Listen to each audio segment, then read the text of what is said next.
Without a doubt, this is my favorite episode of Jobless Reincarnation, and while we are only 3 episodes into the series, the difference in quality from the first 2 is really interesting to me because the first 2 episodes I thought was an amazing introduction to this world. It immediately hooked you in, it hook, line, sinker, dude. You knew you wanted to watch more. Honestly, episode 3 feels like such a step above, and we know we're just getting started, and that says to me that this is a series that week after week, arc after arc, is truly going to become something truly spectacular.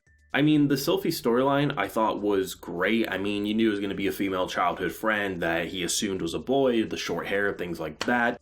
But still, there's a lot of small pieces that I think really combine together to make this such a spectacular episode. The biggest one for me is actually Paul, his father, and how you have this kind of like parental storyline that starts off kind of like hostile in this episode, but then ends in a pretty good place of understanding. And the idea that this is a character who doesn't really have self-confidence in order to go against the natural chain of command. You can see that with the Sophie conversation. He takes his father's advice, tries to talk with her, and he's stumbling over his words. He doesn't know what he's doing, but his general conversations are pretty smooth because he's just normally talking. But if something goes against what he has to say, and he has to change up and do things that are different, push himself outside his comfort zone, is kind of a stumbling mess. So the idea that he has this ability to counter arguments fairly well if he's confident in what he's saying, something that doesn't go against his normal thought process. You have this moment where he obviously protects Sophie from a bunch of bullies because, well, Sophie's different. They're just throwing mud and rocks at her. He throws some water at him, and basically the bullies scamper off. And they come back with like a black eye. Most likely was planted there by a friend or got in trouble with someone else. I mean, Rudy in this episode mentions how it seems like the mother's more interested in seeing his dad, so most likely that is a complete and utter bullshit excuse. But even if, like, you know, Rudy sent these bullies home with a broken arm, you're spending your day throwing rocks and mud at people, you really don't have my sympathy, I'm going to be completely honest. But I like the idea that based on what we've seen in the past 2 episodes, Rudy's relationship with his parents is quite good. Like, it seems like they view him as, like, the golden child. The only thing that sucked is that he never left the house, or at least never left their yard, so it felt like there was something holding him back. The first day he goes off, apparently he's getting into fights, and with the father's job, it does make sense why he'd be more stern than anything, because, I mean, if the people think that your son's a menace and you're supposed to be keeping the peace or something, it does make sense. But I like what happens because this is new to this guy, right? He's learning how to be a father, and for the first time, he's probably actually had to punish his kid, because, I mean, the only thing we've really seen that's been bad is when he blew apart the house with water magic, and the mother was jumping for joy. So there's no real chance of punishment there by the looks of it. So the idea that he had to be stern, and he didn't know what he was doing, and he was yelling, not even listening to his kid because he's the parent, he's right. And he kept throwing it back and forth, and I love the idea that once he hits him and says, like, you know, you're gonna listen to me, basically, Rudy throws it back in his face to me like, you know what, you're right, next time, I'm gonna join in on the bullying, and then after that, I'm never gonna have this family name again.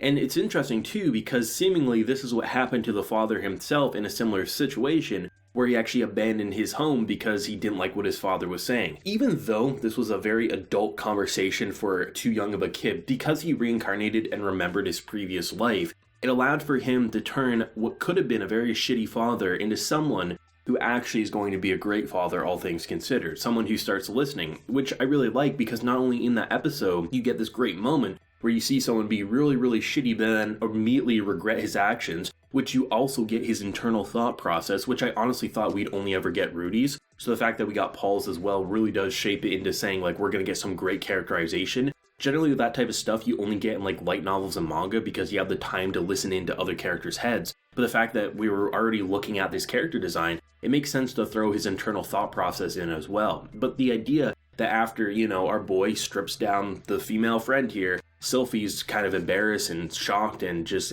upset, not knowing that it was a girl all along. He's watching his son's back, right, and saying, you know, why did you do it? He wasn't, like, assaulting him, saying, like, how dare you, you sexually assaulted this little girl. He's like, why did you do it? You must have had your reason, explain, don't do it again, apologize, and as long as you don't do it again, we're not going to have troubles. And he just kind of brushed it aside as, like, a growing boy, kind of, like, reaching closer and closer to adulthood, where really it was him just not understanding that it was a girl all along, which honestly is pretty clear what was going on there. I mean, if the girl was already getting, like, stones and mud thrown at her just for having elf ears by the looks of it, I mean, you want to at least blend in with the boys to help make it a little better so nothing else happens, is my guess on why that's like that. But then again, the show definitely has its way of really kind of breaking away from the typical, so I'll be interested to see if she ever does grow her hair out, or if she is going to leave it like that. I like short-haired characters anyways. I think it'd be perfectly acceptable to have it like this. But still, I like the idea of like the growing parental kind of like bonding, because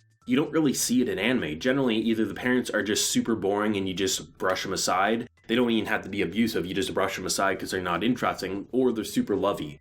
And here, they are super lovey, but the fact that they actually have to grow into the role of being a mother and a father, and the struggles that come with it, and how you can have an adult basically peering down while also playing the child's role, it's quite fascinating, I have to say. And the Sophie stuff I really enjoy. I mean, generally, I would say childhood storylines, they're not good or bad, they're just pretty okay. I mean, I don't really get put off by them, but I'm never like hooked in. I'm not like, oh, it would have been great if you grew up with a childhood friend and you could have like been together forever. I don't really care about that. But I like what they did here, because the setup for it and how they just kind of bonded, like Rudy saying like, hey, it doesn't matter to me if these kids don't play with me. As long as you're around, I'll at least have one friend, right? And him using his own magic abilities to help teach another, and just seeing like some of the internal thought processes, which are really funny, like him saying like, I really hope I'm the only one who can cast magic without any spells, saying it out loud, and then you see her just do it without struggle, and you can see his crushing defeat. He's like, I'm the Isekai protagonist, I need one or two quirks, right? It's just fun to have all that stuff and to see how they grow, and it really did put into perspective that the intro to the show is basically a slice of life adventure. That's kind of what it feels like, is you're watching the daily life of Rudy grow up, gain new friends, gain new allies, probably make some enemies in the form of the bullies, right? And you're just watching simple things occur while characterizing the family and the friends he makes along the way all the more. The show is really, really good for that, and it really does let you enjoy everyone on screen. I can't say I look at any characters on screen and say I wish they weren't there. The main characters that we've been introduced to and the side cast that we've been introduced to, I'm loving them, and I'm really excited to see when we do get to his teenage years what these relationships will look like after we've already established him so well in his childhood past. I'm still really questioning how the production is even a thing, because there's so many shots that I'll look at and I'll say, part of it looks traditionally animated, but then there'll be other parts where like they're running through the wheat field or whatever, and I'm like, how are you even animating this? Is that a real picture? Did you layer on top of anime drawings, or did you draw that? Did you like rotoscope? What are you doing here? And I really don't know, and that really does go to show like how good this team is, and I'm really glad that this studio was crafted like literally just for this anime by the looks of it. So you know we're going to have quite a few seasons of glorious visuals, both with its really interesting character designs that generally don't fit the criteria of what you typically see with anime with fantasy shows. I would say like the general art design does look like a lot of like light novel cover art, but it doesn't look like a lot of animes in general kind of presentation. It's just really good. It's different, it's distinct, and the fact that you don't really look at characters as just being, oh, this is a yellow hair color, this is a red hair color, a green hair color, right? That means they're this archetype. You don't feel that at all, and the more they start talking, you still don't feel that way. Which generally, Isekai series, you can tell what a character is just by their hair color, which is quite sad, but not in the case of Jobless Reincarnation. Without a doubt, my favorite episode, I think the characterization was on point, especially with the parent and child, but also Sophie and Rudy's like growing relationship. You made me care about a childhood friend dynamic, and the reason you did so is just you made it feel like their time together was wholesome and interesting, and when it did get quote-unquote perverted, it was one of those things where he literally was just dense as a doorknob and didn't see it coming, and now he's like, well, I guess I could shape this for the long term, which then in comes Paul saying, like, what am I teaching my son, which is just hilarious. Loving this show. It's easily becoming one of my most anticipated every week, and I can't wait for episode 4 to see where it's going to go from here. Let me know your thoughts and feelings down below, your favorite moment, and where do you think it might go with episode 4. If you enjoyed the video, leave a like, share your support, and hit that subscribe button if you happen to be new around here. So until next time, everyone, please take care and have a good one.